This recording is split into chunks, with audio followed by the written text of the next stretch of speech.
Chères étudiantes, chers étudiants, nous entamons aujourd'hui notre 7e séance. Il portera, comme vous le savez, sur l'approche basée sur les ressources ou sur l'analyse des ressources et des compétences.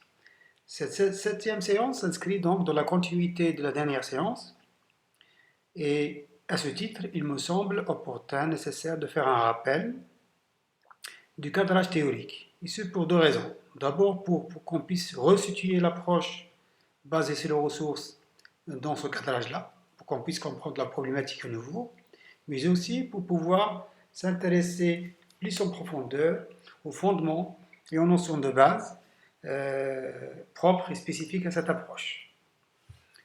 Vous avez remarqué lors de dernière séance que les réflexions stratégiques se sont polarisées autour de deux grandes écoles de pensée, ou si vous voulez, autour de deux grandes logiques de réflexion. Et donc la première école, c'est une école industrielle, et la seconde école, c'est l'école autrichienne. Nous avons dit que l'école industrielle, c'est l'école qui considère, qui est plus dans le déterminisme stratégique. C'est l'environnement qui impose sa logique à l'entreprise. Par contre, l'école autrichienne, c'est l'entreprise qui a cette capacité d'imposer ses règles du jeu à l'ensemble de l'environnement. Là aussi, nous pouvons qualifier ces deux logiques, la logique d'exploitation d'adaptation, qui s'appelle aussi la logique de fate, d'ajustement, et la logique d'exploration ou de rupture s'appelle aussi la logique stretch ou d'étirement. Dans la logique fate, c'est l'état de l'environnement, son évolution supposée qui dicte à l'entreprise comment il doit combiner ses ressources. Donc c'est l'environnement qui impose, et l'entreprise, qu'est-ce qu'il va faire? Il va essayer d'agencer ces ressources-là pour qu'elle puisse répondre aux exigences, aux contraintes de son environnement. Et l'entreprise va commencer par quoi? Dans la logique fate, par identifier les facteurs clés de succès existants, par exemple la réduction des coûts, et puis par la suite, il définit les moyens dont il aura besoin pour atteindre les objectifs visés et exploiter les facteurs clés de succès existants dans son environnement. La logique stretch, c'est tout le contraire. C'est l'entreprise en étant capable de combiner les ressources et de créer une nouvelle demande, et il imposera à l'environnement ses règles du jeu. Et cette logique stretch naît donc d'une intention forte de l'entreprise, naît d'un volontarisme stratégique de l'entreprise, d'opérer un changement de son business model, mais aussi d'opérer un changement dans les règles du jeu. Donc c'est à elle que revient le mérite de créer une nouvelle opportunité. Par contre, dans la logique fate, l'entreprise ne fait que exploiter les opportunités qui existent dans ce marché. Comparons les deux logiques sur la base des quatre critères. Et donc nous avons le premier critère, la base de la stratégie, le second, la source de l'avantage compétitif, le critère de survie et l'investissement axé sur quoi? La base de la stratégie ici, bien sûr, c'est l'entreprise doit adapter ses ressources aux opportunités offertes par le marché. Et donc l'effort, c'est un effort d'adaptation, d'exploitation. Et dans la logique stretch, l'entreprise doit développer des compétences et ressources pour créer de la valeur. Donc, elle ne se contente pas des opportunités qui existent, mais elle va en créer d'autres. La source de l'avantage compétitif ici, dans la logique fate, c'est l'avantage tient à la position qu'occupe l'entreprise. Et dans la logique stretch ou d'exploration, l'entreprise tient son avantage des ressources et des compétences qu'elle détient. Les critères de survie ici, l'entreprise, pour qu'elle puisse survivre, elle doit défendre sa position. Par contre, ici, pour que l'entreprise puisse s'imposer et prospérer, pas survivre, c'est de changer les règles du jeu, d'imposer une nouvelle règle du jeu. L'investissement est axé sur les produits ou sur les activités. Par contre, ici, il est axé sur les compétences stratégiques. On appelle le corps compétentiel. On va prendre ces deux exemples, souvent le plus cité, pour qu'on puisse un peu faire la différence entre les deux logiques. Logique fate, logique stretch, logique d'exploitation, logique d'exploration. L'exemple de L'Oréal, un des leaders mondiaux de cosmétiques, applique la logique fate. il repère comment il procède? Il repère de nouvelles opportunités sur les différents continents, comme l'émergence par exemple l'émergence rapide d'une classe moyenne en Chine. Ensuite, il va analyser les caractéristiques de ces nouveaux consommateurs chinois. Et enfin, il va développer des produits spécifiques, cosmétiques, qui répondront aux attentes de ces consommateurs. De l'autre côté, nous avons l'exemple de Maastricht d'Apple, fait que Apple était capable, si vous voulez, d'identifier, de combiner, d'accroître ses compétences dans le domaine du design, dans le domaine du logiciel, de microtechnique, dans le domaine de la sécurité, pour créer iPhone. Et donc là, il mise quoi? Il mise ce que Krim et Mouban appellent, il a misé, Apple mise sur l'espace stratégique vierge, un espace ou sur l'espace, l'océan bleu. Et donc, selon ces deux logiques, la logique Fate et la logique Stretch, la question maintenant qui se pose, quels sont les déterminants de l'avantage concurrentiel de l'entreprise selon la logique Fate d'exploitation ou la logique Stretch d'exploration? Selon la logique Fate, la performance réside dans les activités et les caractéristiques des produits de l'entreprise.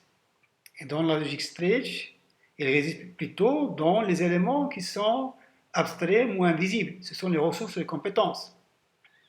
Si on fait appel à une analogie, l'analogie suivante, celle de l'iceberg, pour saisir l'importance et la place de ces éléments.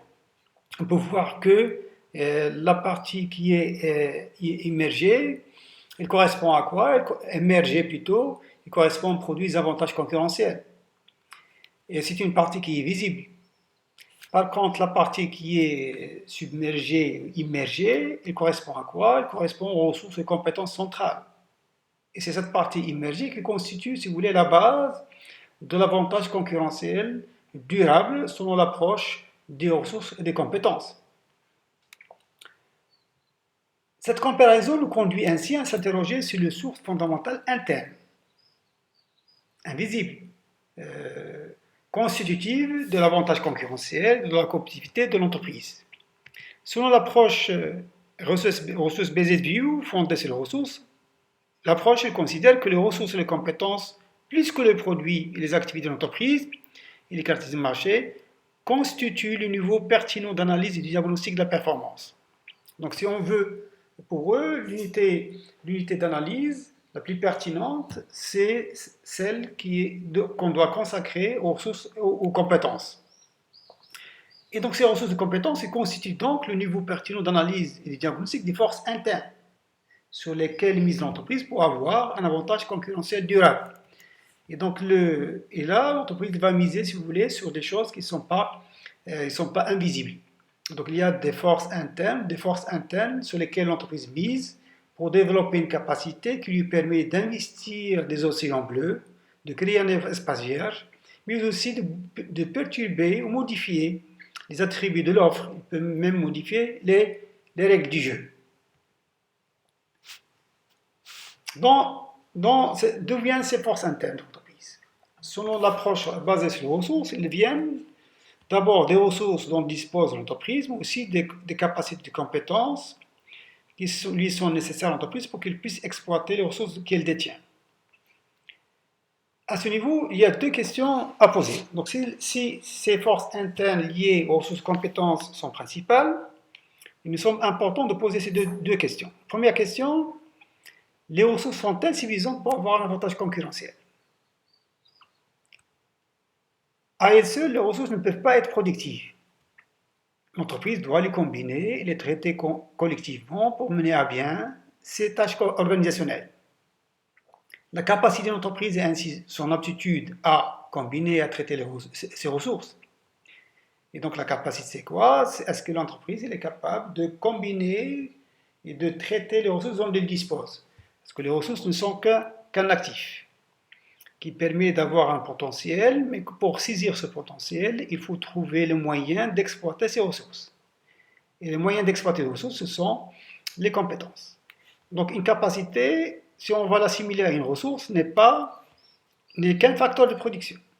Par contre, la capacité correspond à la compétence ou au savoir dont l'entreprise fait preuve pour utiliser ces ressources. Et donc, est-ce que l'entreprise a cette compétence nécessaire pour exploiter ces ressources? Pour résumer la différence entre les ressources et compétences, on peut dire que les ressources sont des stocks, sont des actifs, alors les compétences sont les flux, les méthodes, les démarches, les procédures que l'entreprise va mobiliser, créer pour qu'elle puisse exploiter les ressources dont elle dispose. Donc chaque ressource comme équipement en base de données doit être exploitée avec efficience. Et pour par exemple la base de données que l'entreprise en dispose, il faut trouver le moyen d'exploiter ces bases de données. Donc il lui faut des compétences. Cette compétence peut être liée à un logiciel conçu et dédié exclusivement pour l'entreprise X pour qu'il puisse exploiter ses ressources. Donc il y a une compétence en la matière. Deuxième question, n'importe quelle combinaison de ressources et de compétences est-elle suffisante pour avoir un avantage concurrentiel durable? Est-ce qu'il suffit de combiner les ressources et compétences pour que l'entreprise puisse avoir un avantage concurrentiel durable? Pour répondre à cette question, on peut lire ce qui suit. La performance et la compétitivité des entreprises vont être déterminées par la détention et l'exploitation des ressources uniques et de compétences distinctives dont les caractéristiques qui vont être traitées par la suite permettront à l'entreprise de développer des avantages concurrentiels qui sont à la fois durables et défendables.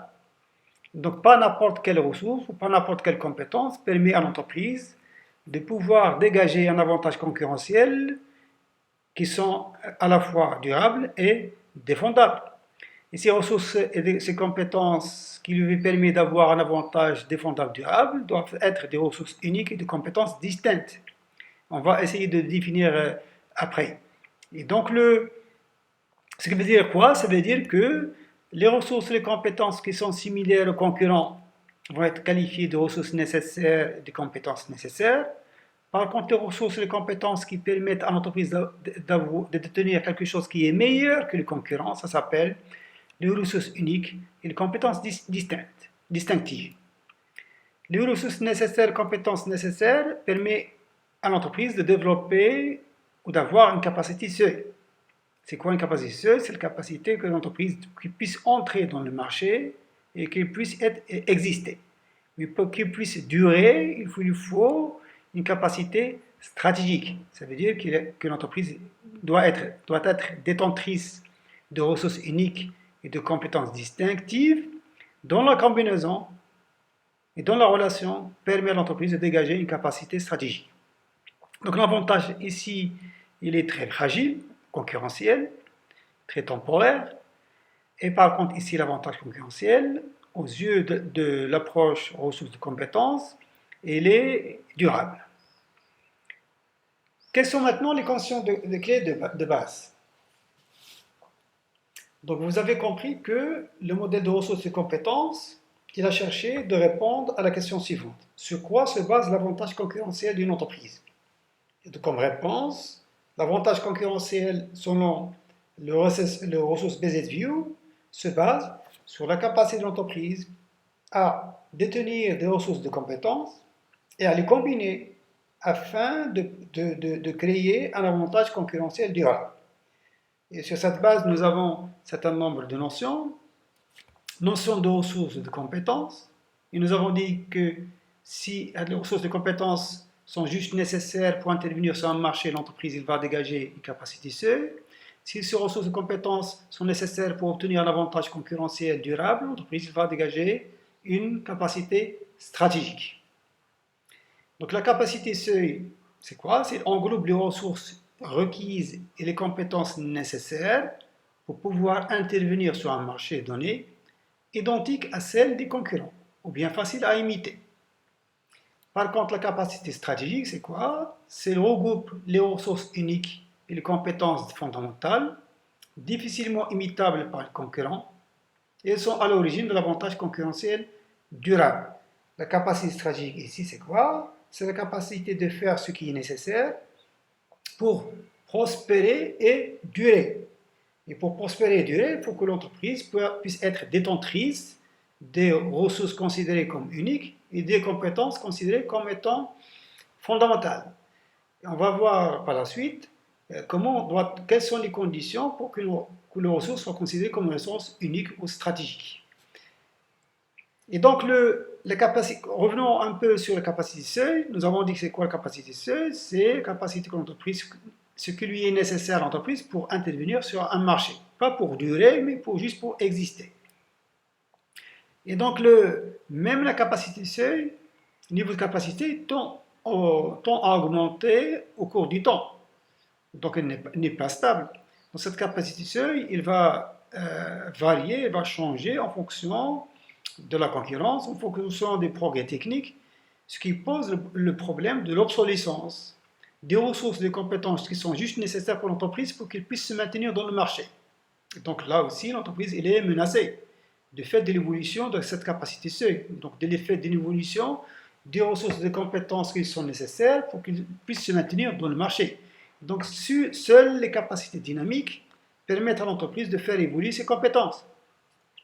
Aussi pour les capacités dynamiques, les compétences fondamentales sont aussi appelées à évoluer.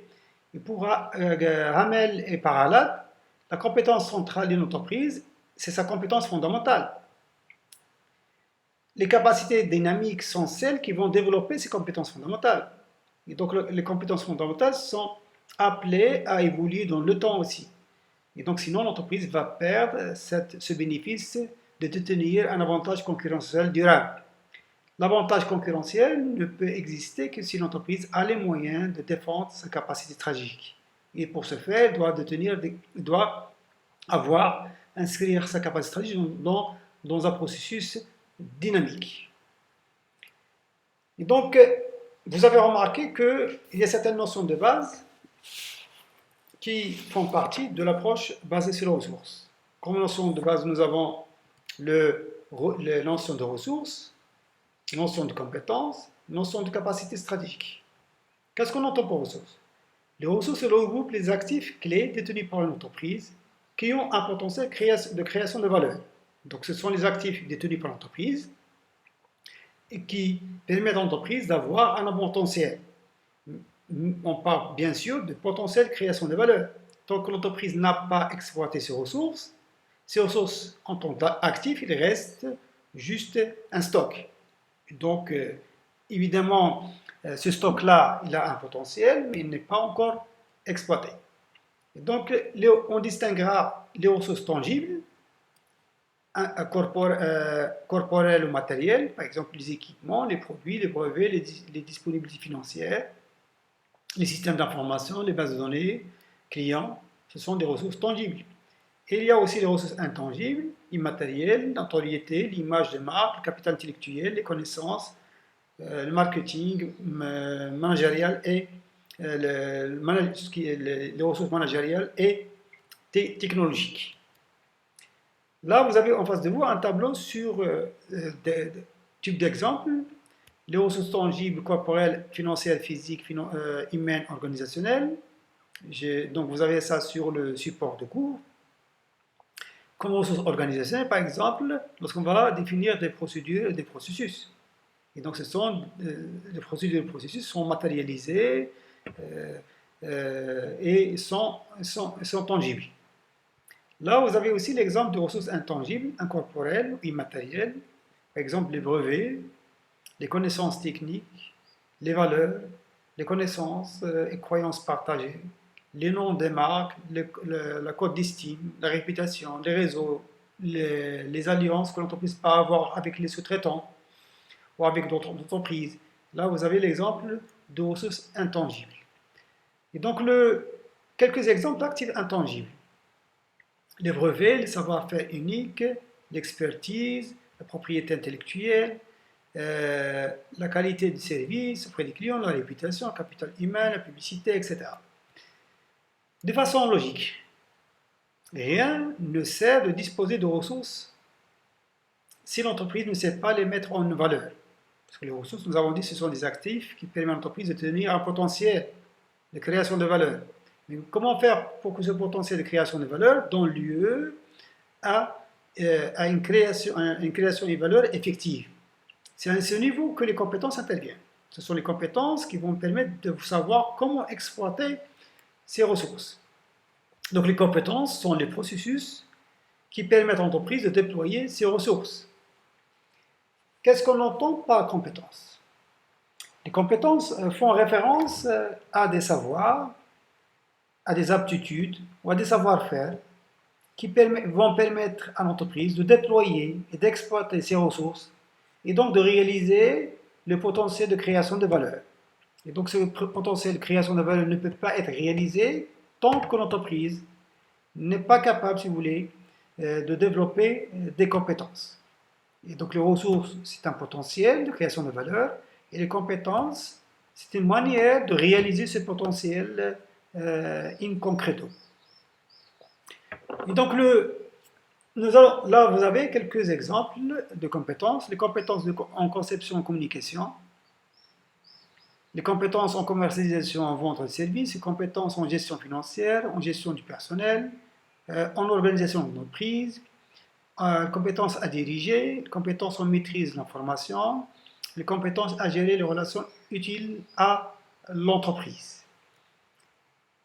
Que cherche l'entreprise à travers la combinaison des ressources et de ses compétences?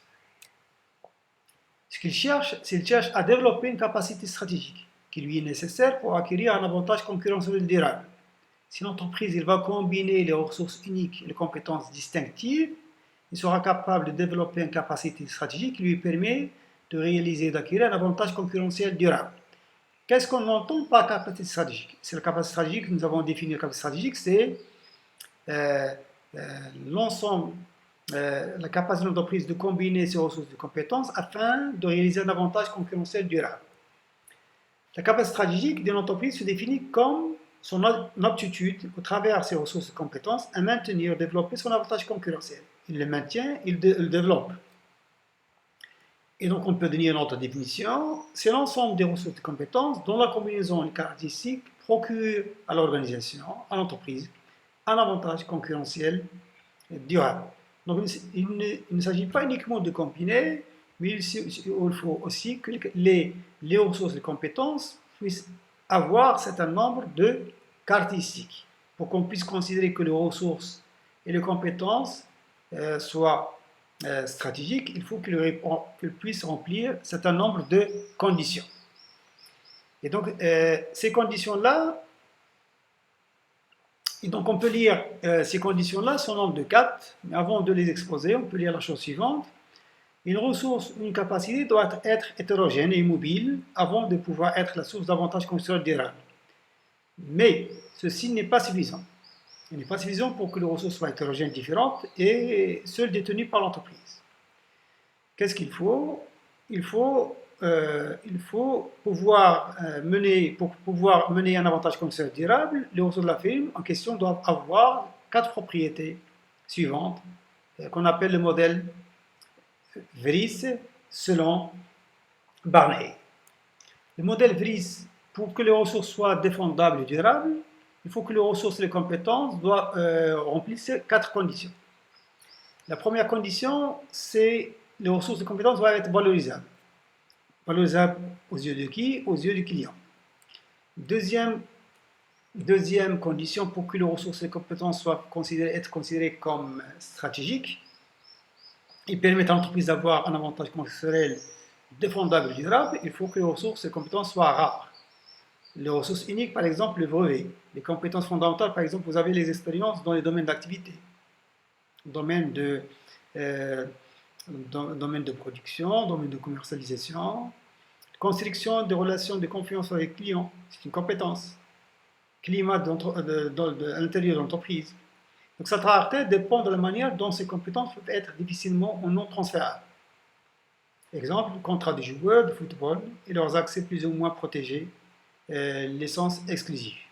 Et donc plus les ressources, les compétences sont rares, plus l'entreprise aura la possibilité, la chance si vous voulez, de défendre ces ressources-là et de n'en avoir l'exclusivité et espérer ont dégagé un avantage concurrentiel durable. Là, vous avez deux conditions, il nous reste deux.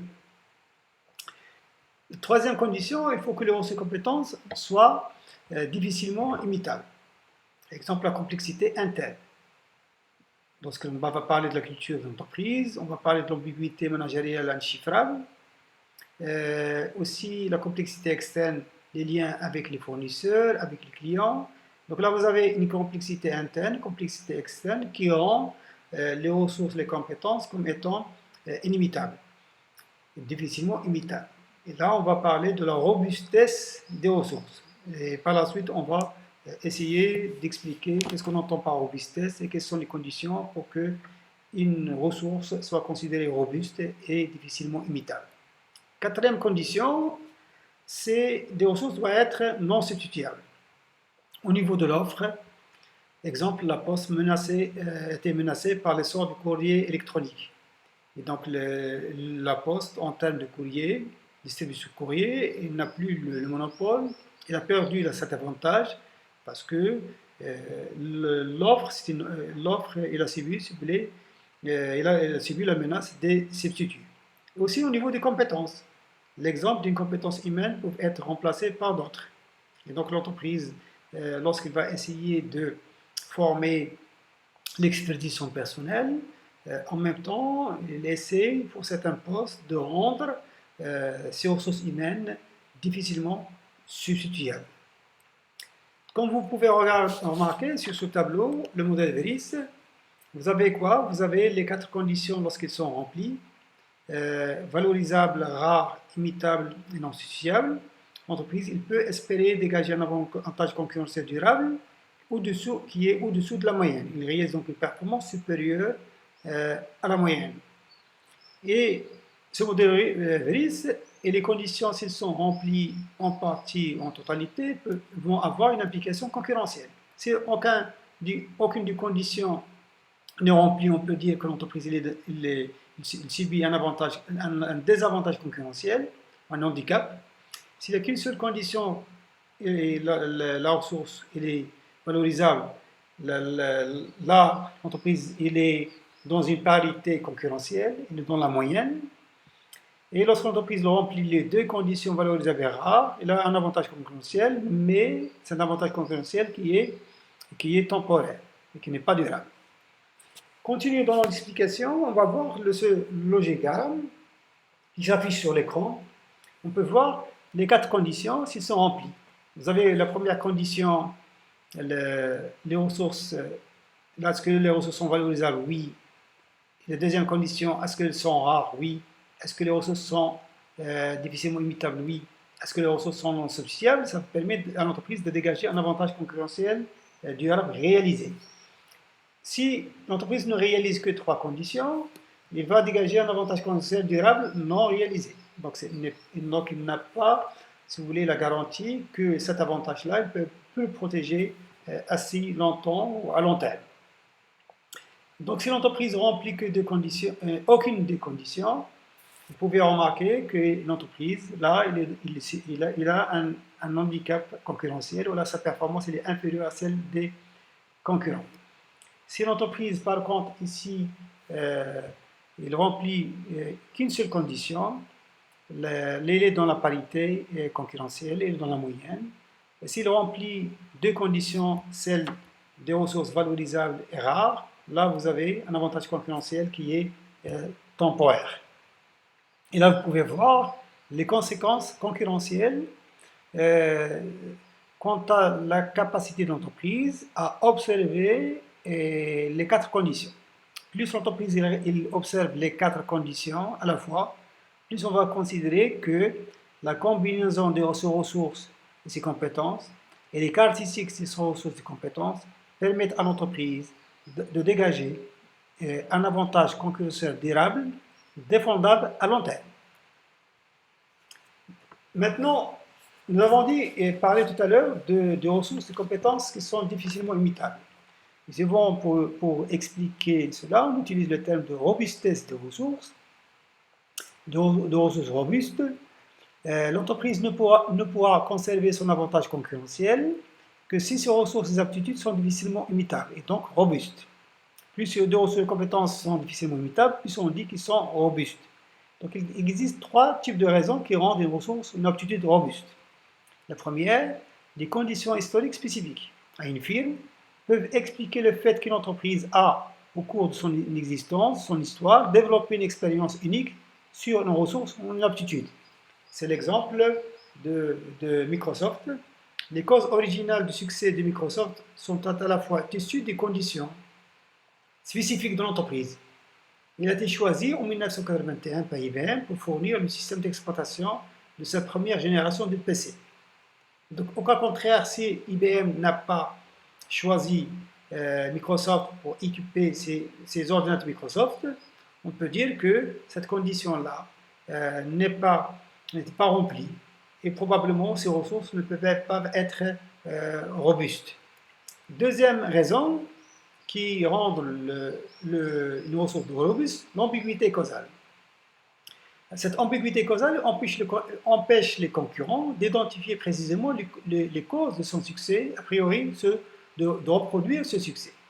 Ça veut dire que les concurrents sont dans l'impossibilité de comprendre comment l'entreprise fait à l'intérieur, comment il procède à l'intérieur pour réaliser ce succès. Et donc il est devant un voile d'ignorance qui l'empêche de comprendre cela. Ce voile d'ignorance, porte le nom de l'ambiguïté causale. Donc la raison pour laquelle une ressource, une capacité serait difficile à imiter est que les autres entreprises ne voient pas ou ne comprennent pas la relation entre la ressource et la capacité en question et l'avantage concurrentiel. Ils ne comprennent pas la relation de cause à effet. En d'autres termes, la relation entre la ressource de l'entreprise et son avantage concurrentiel est causalement ambiguë. Exemple, le succès de Microsoft entaché de grandes ambiguïtés causales. Pourquoi IBM a choisi Microsoft? À cause des qualités du logiciel MS-DOS ou en raison des qualités commerciales de la persévérance de Bill Gates ou en raison des compétences humaines ou en raison de cette capacité de création et donc cette capacité de trouver des réponses à ces types de questions met l'entreprise concurrente devant une ambiguïté causale.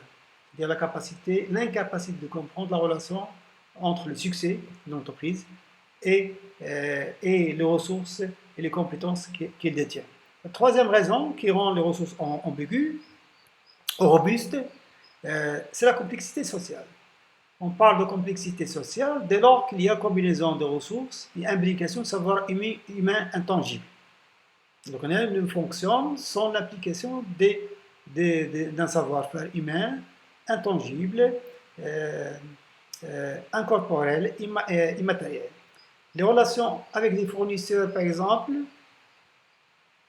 il y a des difficultés en cela. L'image vis-à-vis des clients, les relations interpersonnelles entre les membres d'une équipe de direction sont généralement difficilement imitables.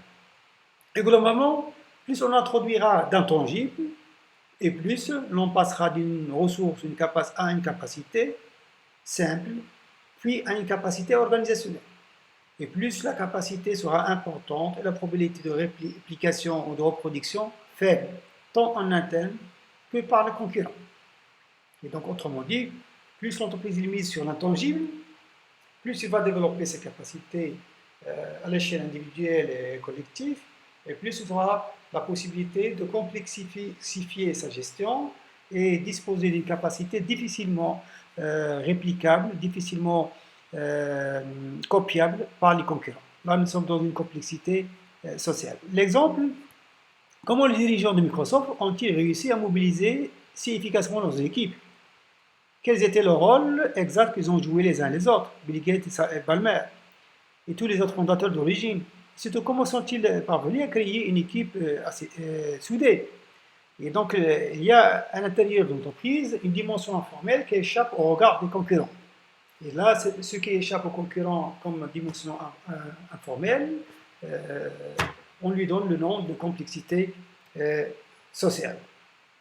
Donc, à partir de l'approche fondée sur les ressources et les compétences, donc vous avez compris quels étaient les déterminants de l'avantage concurrentiel et comment cet avantage devient durable et défendable.